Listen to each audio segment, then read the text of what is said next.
माझ्या लहान भावाला विकास पांडुरंग कांबळे त्याचं नाव आहे, वय त्याचं 41 आहे. बॉडी हेल्थ त्याची खूप छान आहे.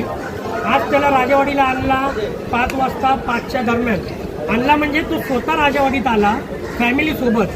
म्हणजे चालता फिरता माणूस तो राजेवाडी हॉस्पिटलला स्वतः आला. सगळ्यात पहिले दुसरा विषय, त्याला बीपीचा त्रास होता.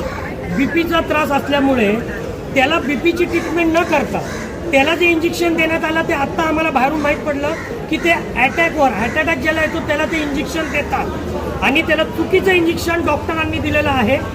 ते इंजेक्शन दिल्यानंतर तो म्हणजे पहिले इंजेक्शन दिलं ते अटॅकचं बीपीचं सांगून, त्या दुसरं एक इंजेक्शन दिलं ॲसिडिटी गॅस आहे त्याचं दिलं आणि काही मेडिसिन दिल्या.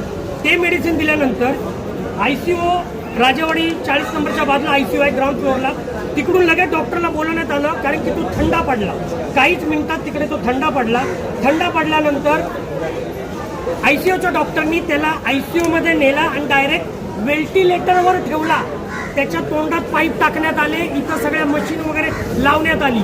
म्हणजे ही घटना झाली सकाळी 5ला आणि 5:20ला. म्हणजे हे सगळं अर्ध्या तासात. माणूस लल्लूभाई कंपाऊंड मानपूरवरून इथं येतो, म्हणजे 7-8 किलोमीटरचा प्रवास करून स्वतः येतो, इथं भेटतो, डॉक्टरला सांगतो मला ॲसिडिटी झाली आहे. डॉक्टर त्याला अटॅकचं इंजेक्शन देतो जे आम्हाला बाहेरून माहीत पडलेलं आहे.